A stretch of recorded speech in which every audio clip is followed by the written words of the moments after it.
Hello, everyone, and welcome back to the Tastemakers podcast.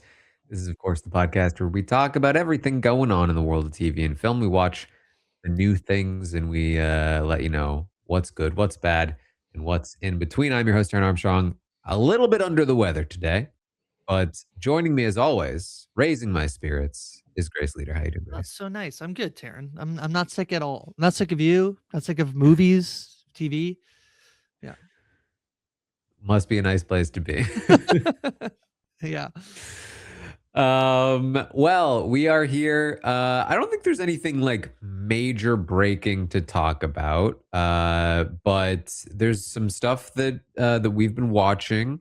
I've been really enjoying One Piece, which came out. The couple new shows here and there.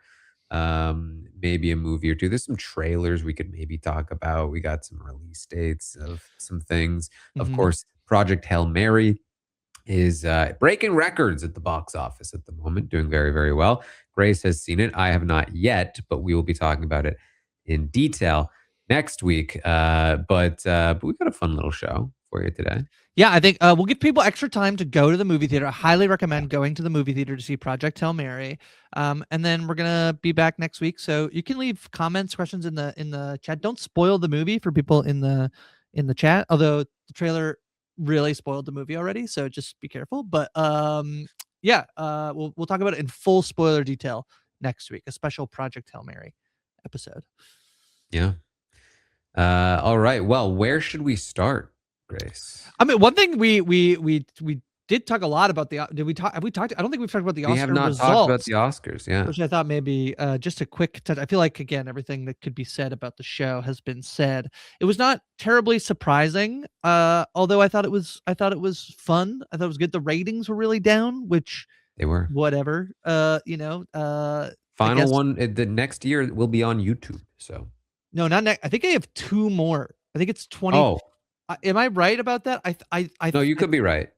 uh I've just been hearing so much about I it. know, but it's not, I think, for a couple of years. It might, I think there's maybe two more on television, and then Actually, it's, this is a reminder. I trialed YouTube TV in order to oh, watch it. I need to cancel that. yes, good reminder.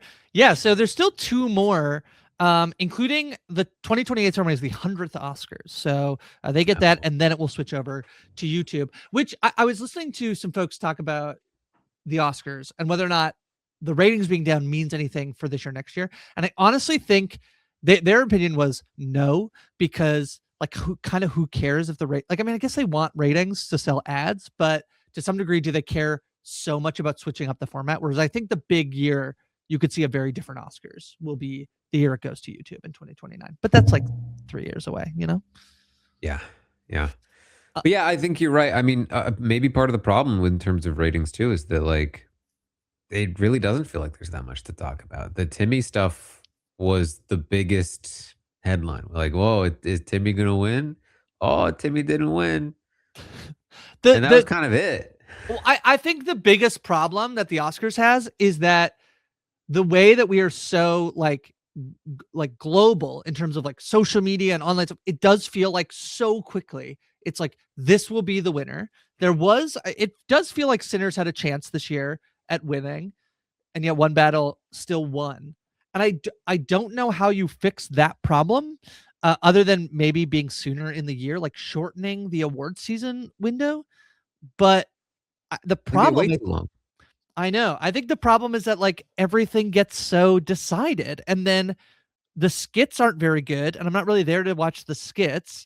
I wish there was more. Honestly, I wish there was more interesting stuff in terms of like getting not behind the scenes, but like what could they do that's a little more, because like I feel like you see like a costume like or who won for is a cinematography, she won for Sinners, Autumn, something, I'll pull up her name, and I thought she was a delight and so interesting, and like I would have loved to hear more from her, and yet it's kind of like, okay, she wins and then she gets escorted off stage and that's it. And I feel like, I don't know if they could figure out a way to do more once, but that's not really what they're interested in doing. So I don't know. I don't hate. I mean, I think there's absolutely a world where it's like here's the winner for cinematography, Sinners, and then like a short little package about the cinematography.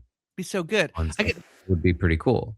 the risk is right that like some I guess they'd have to do I guess the problem is they'd have to do it 5 times over without like having somebody know who Yeah. won.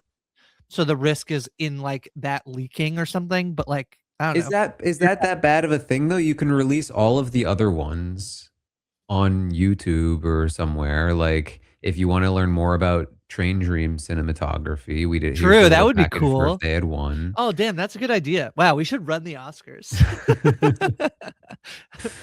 um and you know, I feel like that could be a fun little a thing Yeah. to do. But yeah, I think the biggest thing is that why are we watching this in March? You know, like everybody does their year end lists, like at the end of the year or maybe at the start of the year. You know, it's like it's just not it's not good timing for A when people are Feb thinking Oscars about would be perfect. It would be it. Isn't that what it perfect. used to be? I feel like Yeah, I don't know. it changed during COVID and they never moved it back, is what I Yeah. feel. But But uh, I do feel like we're in for a little bit like status quo for the next few years with a lot more like ABC, Disney yeah. advertising. They've always been really hesitant to do that, and they went for it this year. Not so explicitly. Almost every presenter pair, like so many of them, have an ABC, like a Disney Hulu movie coming out. They did like the Grogu bit. I think we'll just continue to see a lot more of And that as they can use it it. also it Yeah. felt to me like starkly apolitical for so much of it.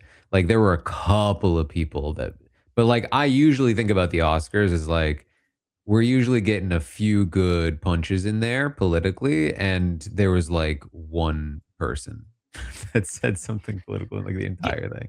Well, I think that the interesting thing about the being political right now is I feel like people are both so sick of the politics and also and I guess I mean the type of politics that the people on these shows are willing to talk about. I guess there's a big I guess this is a big difference because there is like there's Javier Bardem being like no more war, like stop killing Right. people and also free Palestine. Who's one of the I think the only person who said I something mean, we of that ilk. literally just like started a war like a couple Yeah, weeks I know. ago and one person mentioned it at the I feel like that felt strange to me. Yeah, and then I feel like people would do more of the like Conan did and Kimmel, I think both did some like, "Hey, Trump sucks" stuff, but Uh, even that was like not mentioning him in a way because I think also people are so sick of it. Like there's this like debate I think that people have about whether or not to make it political in the sense of like this should be an escape or what. Like I'm really not trying to I be like feel like that conversation has always happened and agreed. but I think that the difference here for me is that there's actually a tighter stranglehold on companies trying to prevent this kind of thing from happening. 100%. That is 100% accurate as Yeah. well. Yeah. Anyway, I you know what? I like the Oscars, but I like it from sort of like seeing who won. I feel like the thing for me, just from the who won, what I really did like about it is that almost everything that I liked in the movies this last year won something like somewhere. So Mhm. I'm a big Hamnet defender. Like, okay, Jesse Buckley gets a moment to be on stage. You know, like Sinners gets. I love the like back-to-back screenplay wins for both Coogler and then Paul Thomas Anderson because my whole time I've been thinking about director and like wanting Coogler to get to be able to say something, and he did because he won screenplay, which I kind of like forgot was a thing because it's split between adapted and Mhm. original. And so I feel like everything, like even Weapons, is a movie I absolutely adore, and so Amy Madigan That wins was a the fun one. first award of the night. And so that is the thing that I really loved about this year's Oscars. I thought that the movie slate this year, I look back and feel like this was a really strong movie year.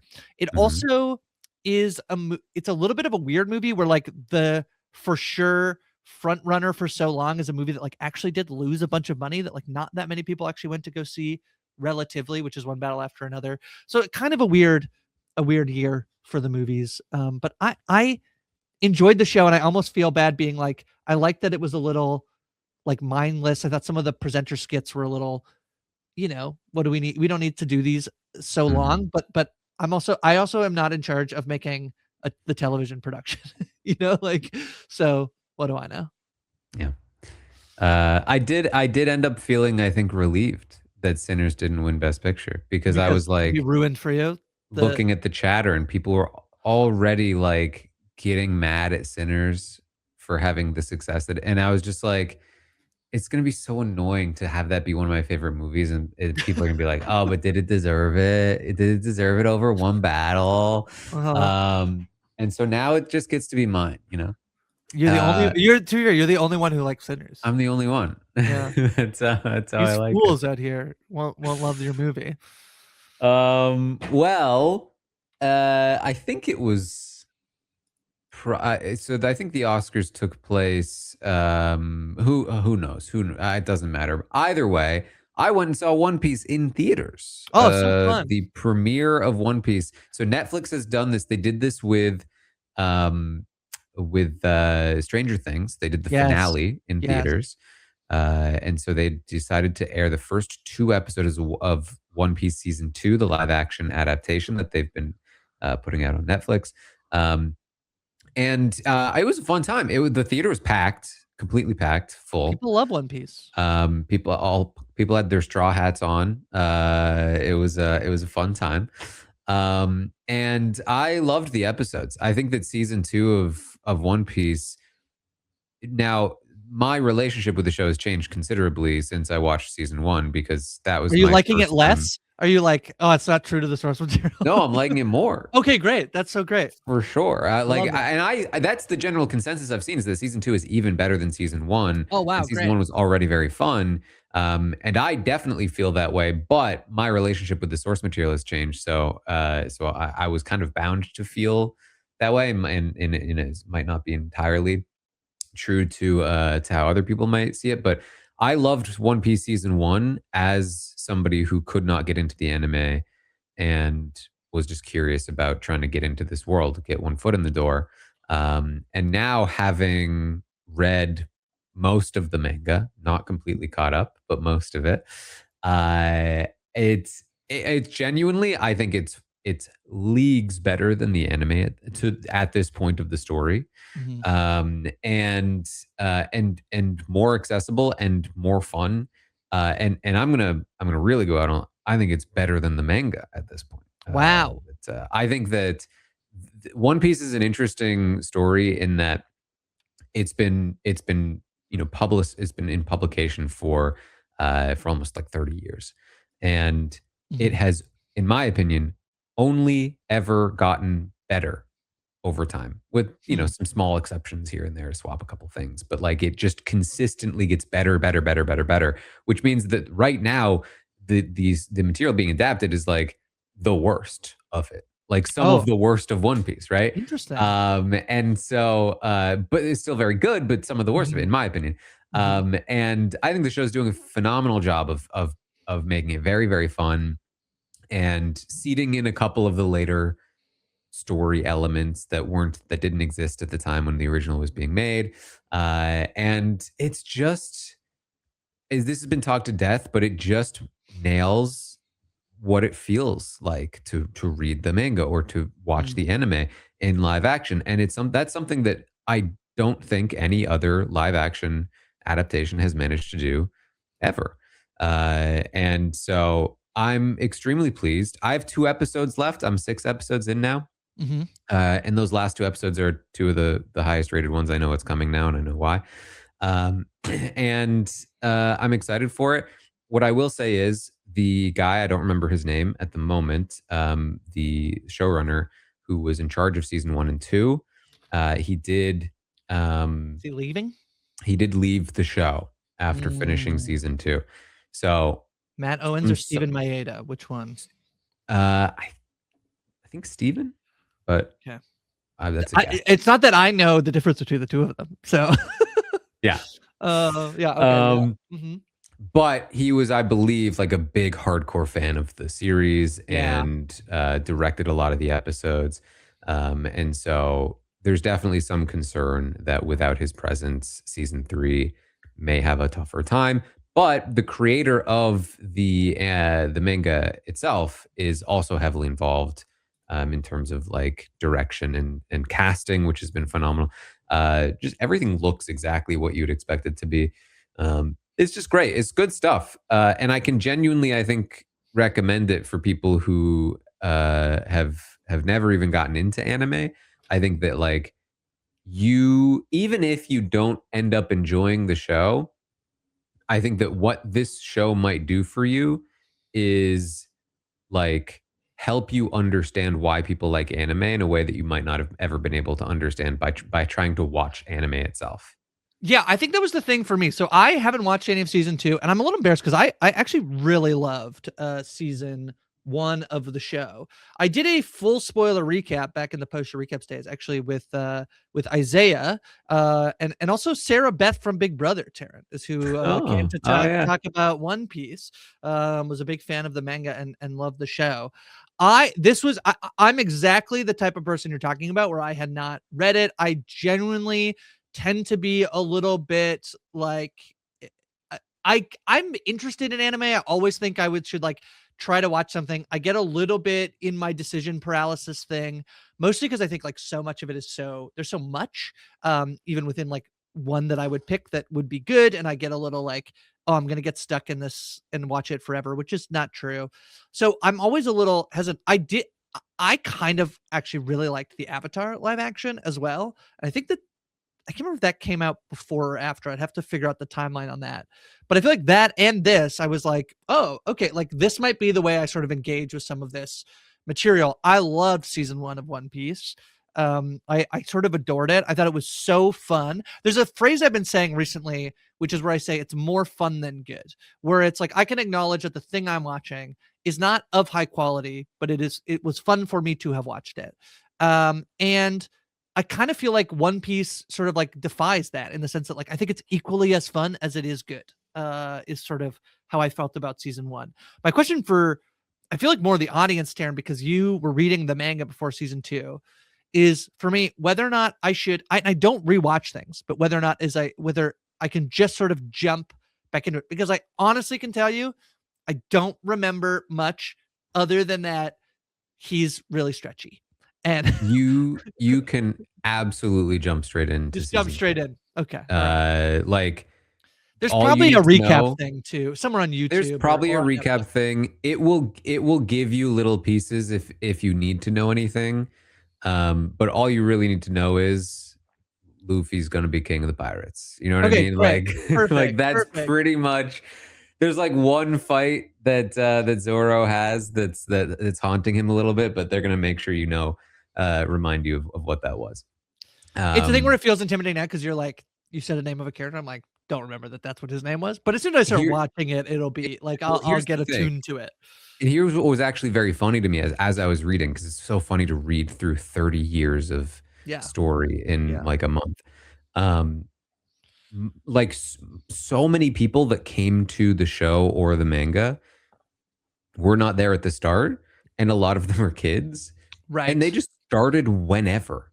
Yes. And it didn't matter, and that's Right. kind of how the show is the story is written in many ways. There's a lot of history now, but, like, there there are, like, little bits in the manga that are like, "Hey, guys, in case you never read it, here's how they met, Mm. Right. like, Right. Right. Right. Zoro. Here's how they met Nami back in the day. Um, here's the order in which the crew joined." Like, it is definitely not something that you need to like go back and remind yourself of. Okay, I will jump back in, and I will try to watch as much as I can before the next time. Maybe not for next week, because I will do Project Cameron, but by 2 weeks I can say I will have watched as much as I can. I loved it. I loved season 1 so much. I found it very endearing and very charming in a way that I think the show looks like it's going to be annoying, and then I just did not find it. I found it so fun to be in that Yeah, world. The graphics should it shouldn't really work, and it does work. It's yeah. really well done. Yeah, I'm excited. Okay, I will check this out. um I will say maybe up top, unless there's anything else on One Piece, I would just quickly talk about Project Hail Mary, because I Yeah. do just think like, if as I saw it, I probably the problem is I'm traveling this week, so it depends on when I can do. I would love to see this again. Honestly, I don't want to feel like I'm like really hyping this up, but I am gonna really hype this up. And I honestly think this is like, it's not the best movie, like the best, like, but it's the best movie. And I guess I don't know if I'm like, in the way that it was so fun to go watch this in a theater, and I just had the best time, and I think the ethos of the movie, like the spirit of the movie, is so good and kind of just like needed in the world. And I just feel like this was one of the most fun times at the movies I've had in a really long time. And I like my immediate thought when I came out of the theater was like, is this the best movie of like the last 5 years? I kind of think maybe it is. And I don't know. I'm like sitting with that, and I feel like probably the longer I'm away from it, the more I'll like. And if I go rewatch it, I'm interested to feel if I feel like that holds up, that opinion holds up for me or not. I thought this was like so excellently done. Um, so fun. I've seen some people be like, it's probably better if you're not a book reader. I am a book reader and I loved it. I had so much fun with this movie. And so I guess I just mostly say that to encourage, like, we're going to talk about it next week.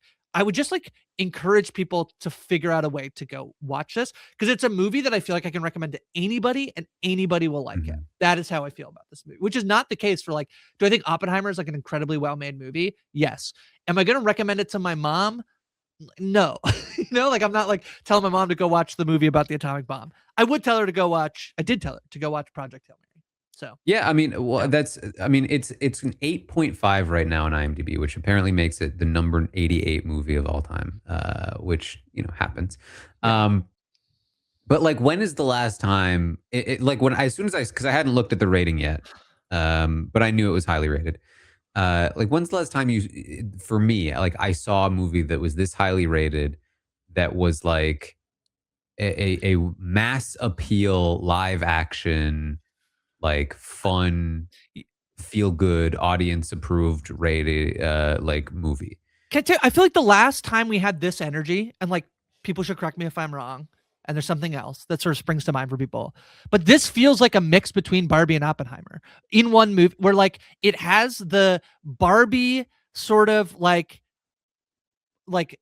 positivity side of things with sort of the like spectacle that people were going to see Oppenheimer for. I Mhm. think it sort of is like this like mashup of the two. Funny that Ryan Gosling is in it because he's Ken and Barbie. But that it's kind of like this mashup between I think if you look at the domestic numbers for how many people went to see, it's very similar to Barbie, I think, as well, in terms of like $80 million domestically and like Yeah, something like that. 140 worldwide, which I think 80 is what Barbie did on opening weekend of it as well. So It's good stuff, and having not seen the movie yet, I will still give that, like, I'm advising against the overhype here, in the sense that I remember hearing very similar hype for the book itself. yes. Like, "Oh, The Martian is very good, but Project Hail Mary is on another level. You gotta read this one."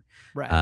And I remember reading The Martian and feeling like, this is okay. Like, not a fan of this guy's dialogue. It's a little nerdy. It's a little rough all around the edges.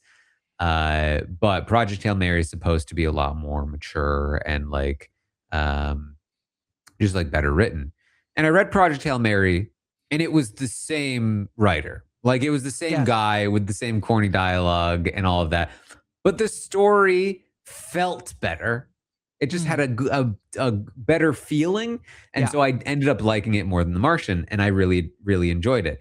Um, but I think that I had been hyped up a little too much on the book, thinking it was going to be a lot smarter and like, and smarter is like a weird word because The Martian is a very like nerdy, Yeah. smart movie, and this is probably the same. But like, I think thematically, I was expecting something a little richer, and I think that the story, the reading the book, it was just a really good time. It was just a really good experience, and it was well done. And I'm expecting the movie to be even better than the book because I think the Martian movie was also better than the Martian book, because they clean up a little the bad dialogue.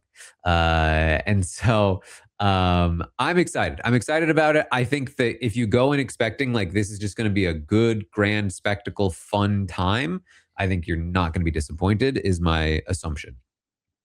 That's what I think. I think that is true. So yeah. There you Yeah. go. I'm excited. I'm excited to watch it. I'm going to see it in, big, big 70 millimeter. I'm going to throw this out on the podcast. The reason I was hesitant about whether I can see it again is I'm traveling to Montreal this week. I found some small theaters. If people have a recommendation for which movie theater I should go in Montreal, I'm just going to use the podcast as that, because part of my thing is I've been traveling to different cities is try to go to like an indie theater or cool theaters. So people should tell me if there's a theater I should go watch a movie at. I think there's one that's playing Taxi Driver, which I'm kind of interested in. In seeing. Yeah. Anyway. Yeah, that's what I usually look for, like interesting movies being played to find those theaters. Yes. Yes. All right. Project Hail Mary. Looking forward to talking next week. What about Jury Duty? Jury Duty : Company Retreat, Taran. Jury Duty presents. Yeah, they've done it again. I will say I've seen all of this, so no spoilers, but I think it's very good. And I think the thing about like they've done it again is the real trick of this is they have found an absolutely delightful human to center this around in a way that makes me very morally conflicted about whether or not to enjoy the show, because I think the main character of this, which is his name Anthony? I think his name is Anthony. I think he's the main character this season. Yeah, unbeknownst to Anthony. There's two of them, right? Unbeknownst to Anthony, it's all staged.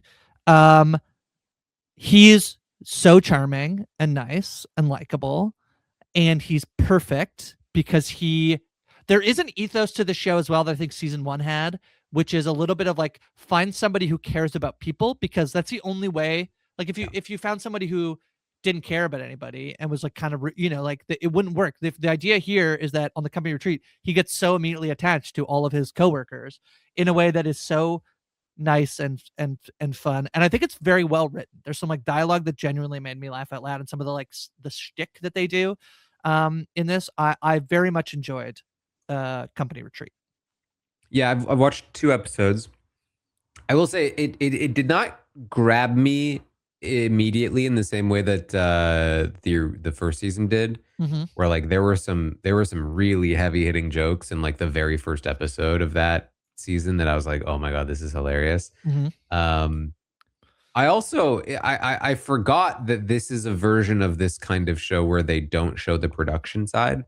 Yes. At first. Yes. At least, and I do feel like I'm missing some of that at the moment. Interesting. But it is still very enjoyable. There's also like a strange portion of this for me where like the first season was jury duty, and the idea was that they were filming a documentary about jury duty. And in my mind, if you're filming a documentary about the concept of jury duty or whatever, like you can say whatever you want about the process, about whatever. This guy, the conceit of this is that he is a temporary worker for this company, and they're shooting a documentary about the company and their company retreat. And my thought was immediately just like, well, he kind of has free to say whatever he wants. Like it'd be very unprofessional for him to be like, this is wacky and wild. True. So I'm assuming that over time the walls get broken down even more, but you can already, for me at least, the first couple episodes, I can tell that there's a difference between when he knows he's being filmed and when he doesn't. Right. And so I kind of want more of him in more candid moments. But it's still good so far, and I'm excited to watch more.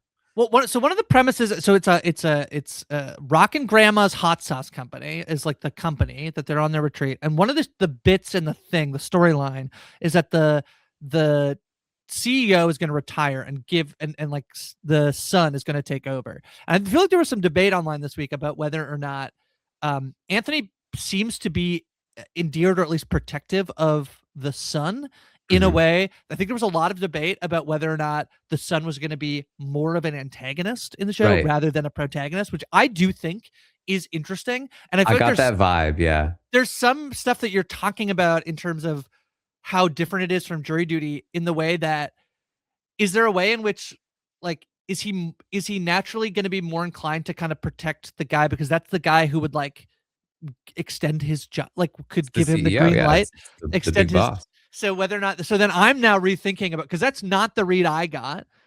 it was that they changed this character that he was always supposed to like develop a relationship with Anthony, regardless of how Anthony viewed him. But I guess you can only do that if he views him positively. Anyway, I think that stuff is very interesting. But yeah, to your point, they don't really. There's no behind the scenes of how this is going. But it worked for me. I really enjoyed the season of Company Yeah. Retreat. Yeah. All right, jury duty.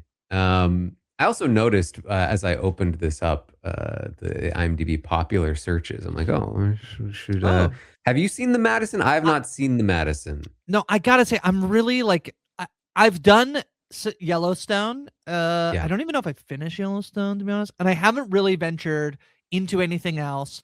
I know people really like Special Ops Lioness as well. I have not done that. I have not ventured into the sort of Taylor Sheridan this verse. is the new Taylor Sheridan show. But the reason I ask is because, from what I'm hearing, this is supposed to be kind of a new take on a Sheridan show. Like this is not your Landman 19 whatever Yellowstone Lioness. Like this Right. is more of a drama with Michelle some Pfeiffer. Yeah. potentially interesting twists. Okay. Um It's and highly obviously rated has a on good there, rating which is so far. interesting. I mean, Yeah. you look at Yellowstone, it's also gonna have a good rating. You look at like Oh, yeah, I think whatever. Yellowstone was kind of fun, at first. So, Yeah. but yeah, no, I've not Same, watched the same. Madison, but yeah, people do really love these shows. Yeah. So, I think there is Um, the official Yellowstone spin. I think the with the what's her name, and yeah, I think that's coming. I think that yeah, coming soon, I think. But mm. Well, either way, that's going on there. I also checked out a couple of other I checked out DTF St. Louis. mhm. I got a couple episodes in. I had initially not checked it out. This is the comedy from Steve Conrad, who did Patriot, I believe. Yeah, Patriot, back in the day. Um, and it's on HBO.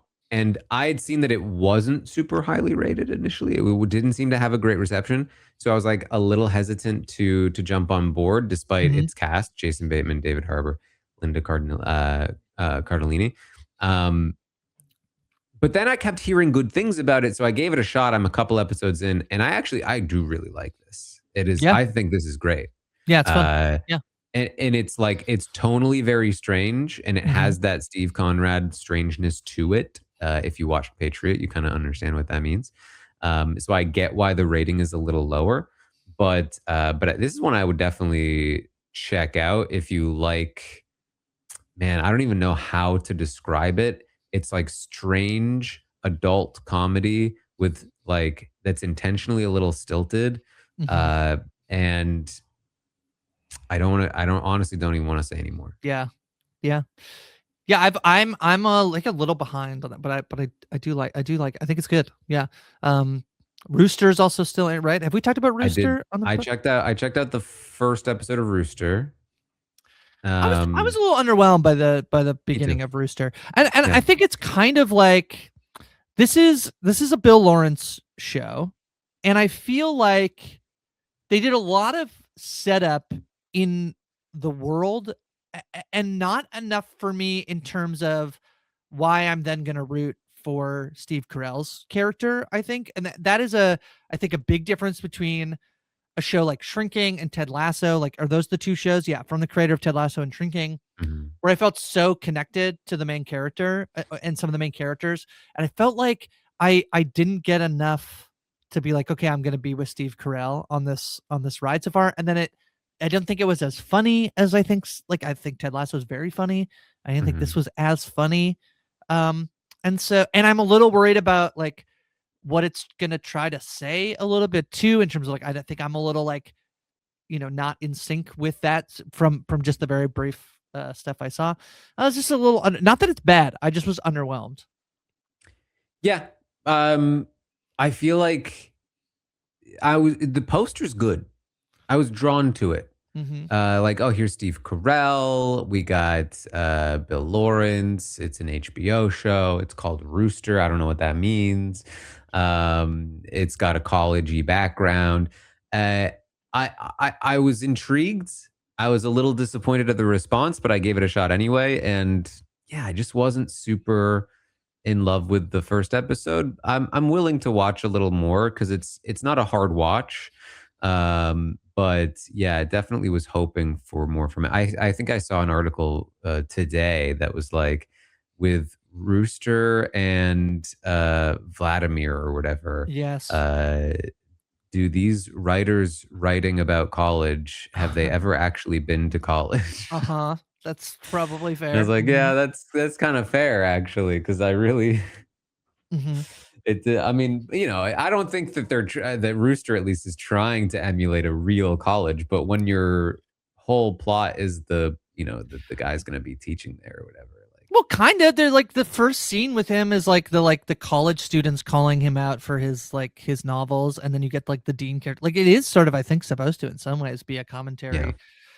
Um, I think that's you know, part of what threw me off, though. Actually, yeah. So this yeah. because it really was like, oh, look at these students, look at what we're talking about, and it felt like here's maybe what it felt like. It felt like less so that it was not a realistic portrayal of a college campus, more so that it was them trying to make comedy on the topic of like cancel culture Yes. and whatever, only they were not well versed enough in it I, to know how to be funny.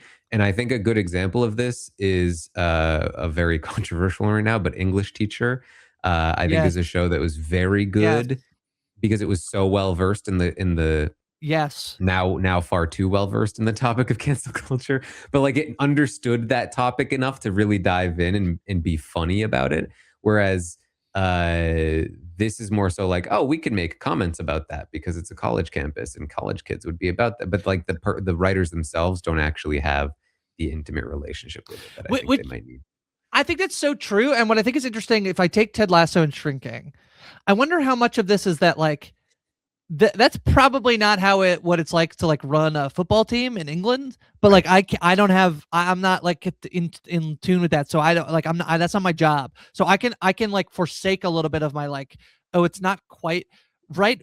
And with Shrinking as well, like I'm not a therapist. So but um there's also this sense of like there is these very much of like it's often an outsider coming into this, and not an outsider in Shrinking so much as like he's sort of like trying radical approach to to therapy, whereas Ted is like him in this foreign place and trying to fit, which is that's in line with like what Rooster is.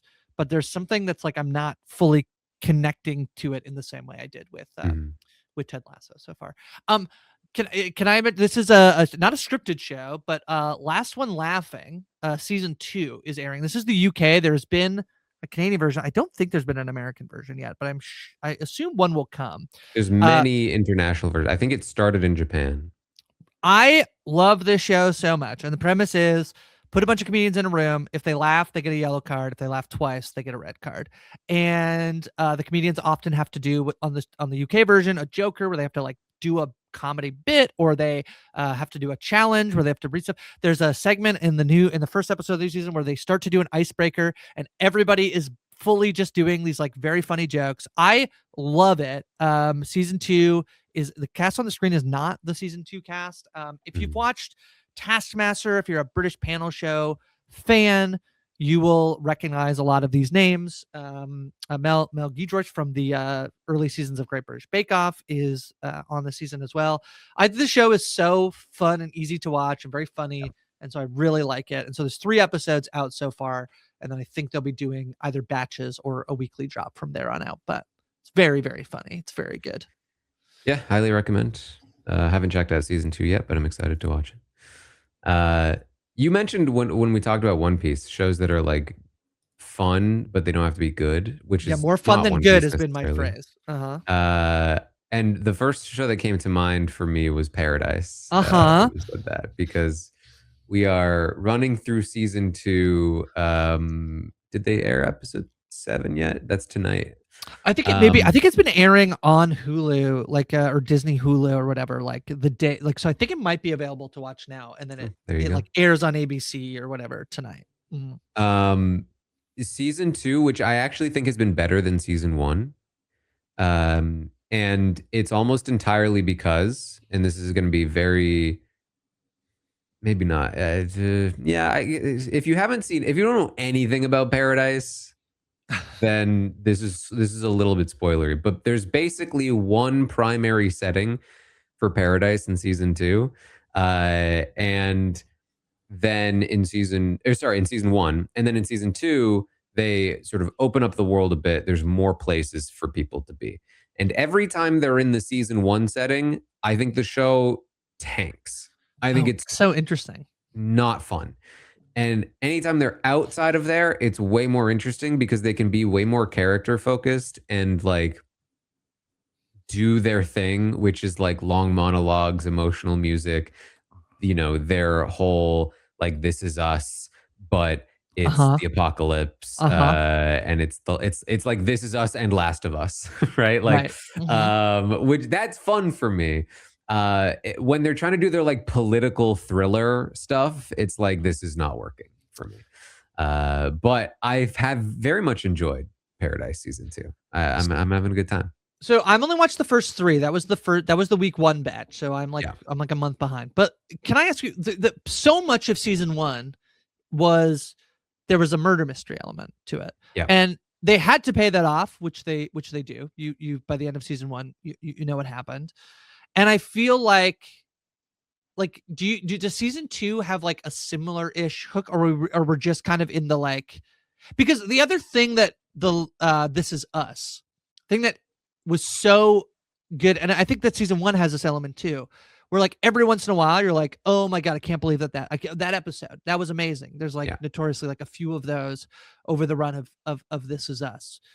Um, does season 2 have either of? I think those are the two things that I'd be looking for. Is like another sort of like, what am I?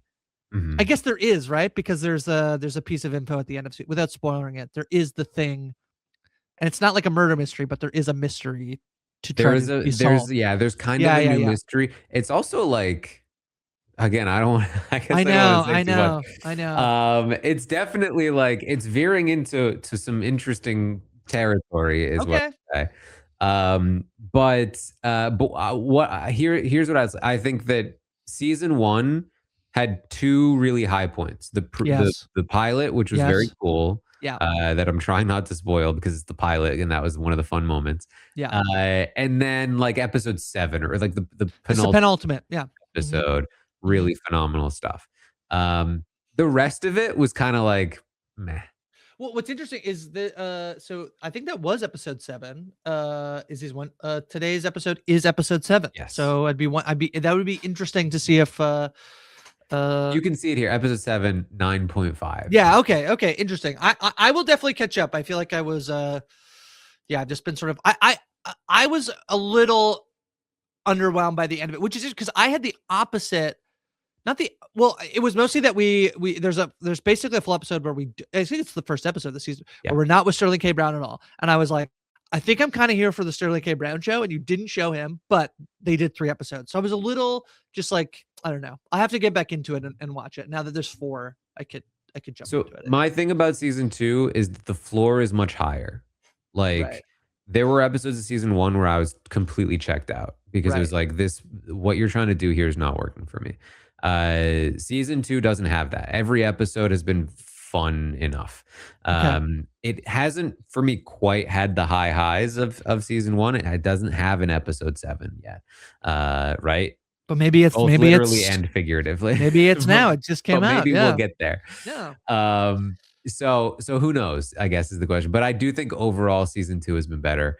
And yeah, it's a fun time, and I think what I enjoy about it is that it does not hold back, and it does have that One Piece esque quality of which I guess is kind of like an anime esque quality of just like we're gonna go for it. I Every bit of emotion we can like squeeze out of this moment, we're gonna milk it for all it's worth. And I appreciate that about the show. Yeah, that's I mean, I don't have the creator's name off the top of my head, but I feel like that's a Dan very much Fogelman. yeah, Dan Fogelman. That's a very Dan Fogelman thing, I think, to be like he does have this way about him in terms of like sort of figuring out TV moments, like Yeah. TV, this memorable thing that just like sticks with you. He is very good at that. There's Yeah. one other show I wanted to briefly mention that just started its third season. It's called The Capture. It's a UK show, sort of a conspiracy thriller. Yeah, it's a great way to say it. It's actually a very good show. I loved season 2 in particular. It started in 2019. The premise of this show is that there's a new technology that allows people to like completely fabricate video evidence of things, just fully Hmm. undetectable fabricate video evidence. And so it's now in its third season, like, 7 years later. And it's starting season 3. And I'm realizing that the last time I watched this show was like pre AI. Like, Right, you right. know what I Before mean? it, yes, And yes. it's Uh-huh. so strange to realize that we are basically living in the world of the capture, and they're still acting like it's something completely strange. And to be fair, they've had to like up their game on the level of technology. But I think this is a very underrated show. I think it's actually very good for what it is. This is the joke about why like you can just like make Veep now because nothing could be sillier than what's actually happening in Right. American If you politics made today. Veep So right now, it would seem people would get mad at you for being too biased. yeah, yeah, yeah. Okay, I'm interested. I love a British show. Love a British show. So just have to It's check great. out It's The 6 Capture. episodes per season. The UK puts out a lot of these particular kinds of shows, police procedurally, conspiracy Mhm. kind of stuff. And this is one of my favorites, if not Okay. my favorite it's no Line of Duty. It's definitely like schlockier than that, but Mm. but it's good stuff. Okay. Speaking of British television, SNL UK premiered this Mm. past Saturday. Taryn. Uh, I have to say, I thought so. I will say I do kind of the banner is quite interesting. A little fox holding the envelope. I have to say, I do tend to watch SNL.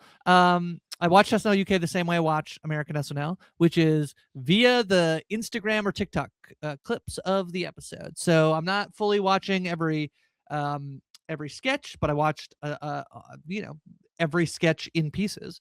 I watched Tina Fey's monologue. I thought this was pretty good. I'm like an SNL defender to a degree. Like I think like stupid sketch comedy still has a place in our society, so I enjoy it. I thought that they had some very clever bits. I can't really speak to whether it felt British enough, but it does seem like it didn't feel super American. I think that they had Tina Fey host, but the joke that she made in the monologue is like nobody else was willing, nobody in England was sort of willing to agree to do it at the risk of the show failing spectacularly. So Tina Fey feels like she came to sort of like, as a gift to a degree. How fully true that is, I don't know. But they've hired a bunch of cast members who are like TikTok people. And I know that sounds silly, but there's so many of these like improv comedians, who make these little like sketches on their Mhm. TikTok. And that's really where like that's how I watch SNL is like via my TikTok. And so it makes sense that they could find these people via that means. I really enjoyed it. I liked the sort of David Attenborough has revived Great Britain's heroes. There's like sort of I feel like the Princess Di portrayal is went a little bit viral. I thought the Weekend Update, which has an Aunt Anya Magliano, who's on Taskmaster last season or 2 seasons ago. She's one of the hosts. I thought she's very good. I enjoyed it. I feel bad because I'm probably like not supporting it in the way that like I'm probably not going to watch the full episode, but I will continue to watch the clips that they post on social media. So yeah, kind of fun. I can there's one I assume TikTok creator that I watch because he posts his shorts on YouTube and I watch Yes, them there. yes, uh-huh. Andrew Russo. I think he's so funny. I just saw one recently that he made. I think it maybe had been a while since he had posted any on YouTube. Uh, Wow, it had been 7 months. he just popped out of nowhere for me with a new one. It was great. It was when God straight up forgets about you. Anyway, Oh, I saw that one. I did see that one. I saw yeah, that. there you go. Yeah. It's funny because He's I feel like funny. he is funny. It's funny because I feel like I have uh different platforms. Because I do watch like some YouTube shorts. I do watch TikTok and I have Instagram Reels. And I feel like my algorithms are very different. It's like if I'm like in the mood for one thing, like if I need like an animal video, I'm going to Instagram. But like if if I need like a little bit of a politics fix, I'm going to TikTok. I'm like my algorithms are all, distinct My algorithms. Instagram is like 90% people climbing. Yeah, see, that's what I mean. And then they go there. One time Josh Wigler told me, he said, "Did you know I know you watch dash cam car crash footage?" I was like, "How do you know?" And he was like, "Because like it shows up on my feed saying Grace Grace liked this." I do watch a lot of or at least close calls on dash cam footage. There's Yeah, so go ahead. is there any other, are there any other shows Well, or movies we should mention? I did watch Undertone, Hmm. podcast, or sorry, a horror movie about a podcaster. It's kind of silly. This is independently made, so I'm going to like cut it some slack a little bit. It's like I think you've said this before. Like the IMDb rating, you have to. There's sort of like is there like a bell curve for 6.3 horror? for a low budget horror is pretty good on IMDb. Yeah, premise of this: she hosts a supernatural podcast, and then stuff starts happening to her. So I thought pretty fun. Some genuinely like unsettling moments. The sound design is really good. I mean the name of the movie is like Yeah. a nod to sound. So I feel like the sound it has to work if you're gonna call your movie Undertone, and I definitely think it did. There's a little bit of like I'm a podcaster and I'm a little like they like Taran, they do like a live the part of the shtick is that her podcast co-host is in London, England, and she's in Mhm. America. And so they like record before he goes to work in the morning at like so it's like 3:30 in the morning. But then they're like, okay, and like Fridays are live call-in show. And like maybe in the supernatural like podcast world, the live shows are happening at 3:30 in the morning. Maybe they're just Or really big in the UK and not the US. but even that's the morning. So are you like waking up and you're like, oh yeah, it's the it's the call-in show for my Listen, supernatural Grace, I do a live podcast every morning. you do, but you're doing it at like Yeah, 11 Eastern. yeah, it's I usually guess so. pretty Like what early. time is that? What time is that for you? And okay, It's 8 a.m. for me, so it is pretty early. you know what? Okay, you have a point. You have a point. But call in are people? I guess you do it live on YouTube. Okay, I Yep. gotta go increase my letterbox rating for the movie. So anyway, I'm a little sitting there being like, but I feel like I shouldn't really judge it on that. I do think it's like pretty fun. I think it's generally pretty scary and the sound design is really good. So that's Undertone. Cool. Anything else? That's what I watched this week. All right. I've been meaning to bring this up just generally. I've mentioned this before. I have used the website Yes. tracked.tv to Yes. track my movies and shows for, I think, a decade now. Mhm. And I love the site. I love it because you can rate individual episodes, you can rate seasons, you can rate the show as a whole. It's good stuff. It's one of those websites that I actively, willingly paid for no reason because I was like, I love what they're doing. Yes. Got it. Mhm. And now I hate them and want them to die. Oh my Um, god! What a plot twist there. Wow, what happened? They have actively worked to destroy all of the goodwill that they've built up amongst their loyal fan base and users.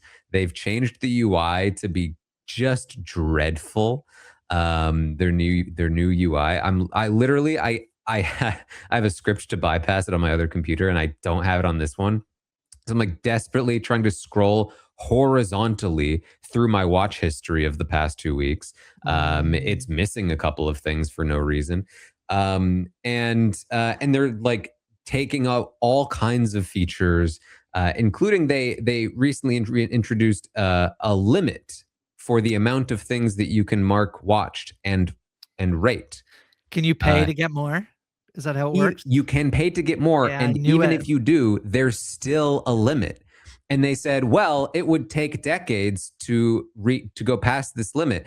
To which people responded, yeah, I've been using the site for decades, idiot. I've already hit the limit. And like every communication by them is so, number one, written by AI. Number two, condescending and tone deaf. And I'm very annoyed, and I have to find a new site, and no other site does what they used to do successfully. Believe me, I've tried them all.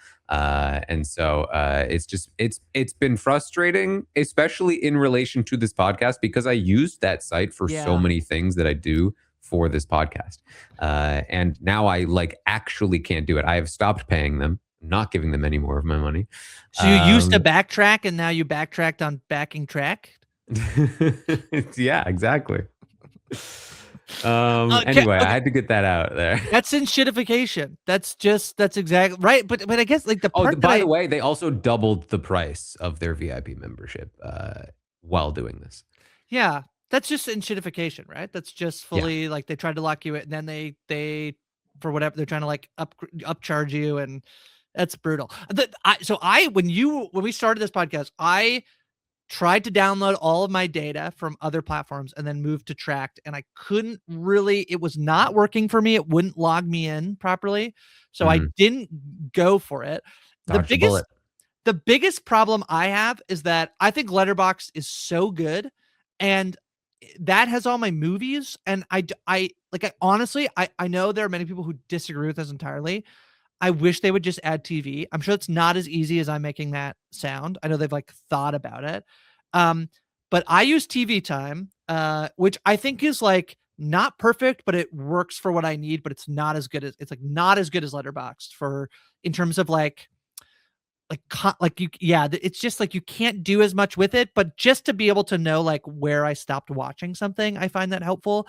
I don't tend to use any of the extra features very much in TV Time, but I do use, that's how I track my television. But I do wish I could have one that I liked that did both movies and TV. But honestly, it would just be Letterboxd. I think Letterboxd is so good. So I don't know. Yeah, I never got on to Letterboxd because I was an IMDb user, and then Letterboxd, like I remember, like I don't know if it came out or it like got popular at some point, but like it used to be that people just used IMDb, and then everybody changed to Letterboxd for movies, but it never had TV, and so that's why I never moved to it, because I was always such a big TV watcher.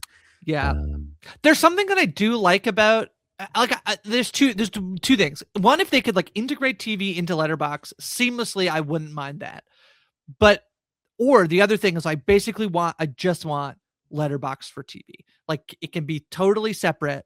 I get annoyed if you're a person who's listening. I hate to tell you this. I do get annoyed if you track a mini series on Letterboxd, because that's a movie. That's not TV. And I don't like that you did that. But what am I scared? I don't like that they're on there. But who am I? Oh, the other thing, I did watch another new thing. I did watch the Louis Theroux documentary, The Manosphere. Ooh, I've been meaning to watch that one. Yeah, I thought like a friend of mine, I was like, I know he watches a lot of British TV. I was like, you gonna watch it? And he's like, I think it's gonna make me angry. So I don't know that I should. He's like, yeah, it's gonna make you angry. But I love Louis Theroux. I think he's amazing. I think that this is a very interesting thing. I think if you liked adolescence, I think that this is like in conversation with adolescence in terms of looking into the sort of manosphere and like men influencer culture and the way that it is hypocritical and at times dangerous, actually, I think for people to be following along. And I thought it was very interesting. Yeah, I thought I liked it. I thought it was good. So I watched that as well. But I just love Louis Theroux. I think he's genuinely phenomenal. Yeah, but yeah. Well, that's what we have for you this week on Tastemakers. We will both be back next week. I will have watched Project Hail Mary. We will be talking about it in depth, in detail, and of course, maybe check out a couple of other things as well. Talk about a couple of other things. Are there any major things coming up? I can't even check because my current tracked website sucks. Let me just quickly peruse here as I'm looking. I'll list off anything that I think looks interesting. Daredevil Born Again premieres this week, season 2. So that's coming. I think that's there's honestly I don't think that much this The week. Spider-Man trailer dropped. The Dune 3 trailer dropped. I didn't watch either of them, but a bunch of people certainly did with the Spider-Man trailer. And the other big news about that is that like currently Avengers Doomsday and Dune 3 are planning to release on the same weekend. Doomsday. Is that what it's calling it? Doomsday. Yeah. We'll see if one of them blinks, I think is the current question. I think that they will, because it's not like Oppenheimer and Barbie, where they were different enough that people would go see. I do think you probably the problem is not that people wouldn't go see both, it's that they're both going to take IMAX screens. And so one of them Dune in particular will take the IMAX screens, and which means Doomsday would not have them. I think it's the big thing. Yeah, I think that that's a bit of a problem for them. But the other show that's coming out this week is Bait, which is Riz Ahmed it has to do with James Bond, which is, it's funny because I think that this, like, he was sort of in rumors to be the next James Bond, and then he didn't get it. And so Bait has to do with the idea that I think he falls for a fake James Bond casting thing. That's the premise of Bait, I believe. And then there's a new horror show that's going to be on Netflix that is executive produced by the Duffer Brothers on Netflix, called Something Very Bad Is Going to Happen, which I haven't watched any of the trailers for, but yeah, that is coming this week. For All Mankind, a show that I can't believe they still continue to make it, but I do love it, is coming back this Friday. It is wild. That show's still in the air. I guess that's Apple TV for you, huh? That is Apple TV. Yeah, I think that those are the shows. Yeah. All right. Well, that's what we have for you then this week. Thank you so much for joining us. As always, you can find me on my Patreon. That's where I'm making a bunch of content at the moment, watching all kinds of reality shows. And Grace? I'm on social media at Hi From Grace. I don't think I've told you this, Taran. Rich and I started a Game of Thrones rewatch podcast over on a streaming page. We're doing it. Watch it. We're currently, this week will be episode 3. So very fun. Also, the first episodes have so much in it. Like, it's like he's a great writer, George R. R. Martin, because like there's so much foreshadowing. We're doing that full spoilers. Like, we're fully spoiling everything. If you want to check that out, you can check that out. And This Century in Cinema last week, I can't remember what we did, but I'm talking movies every week. The best it was Ocean's 11 with my friend Matt Huff. So yeah, I'm on social media at Hi From Grace. All right, thank you all so much for joining us, and we will see all of you next time.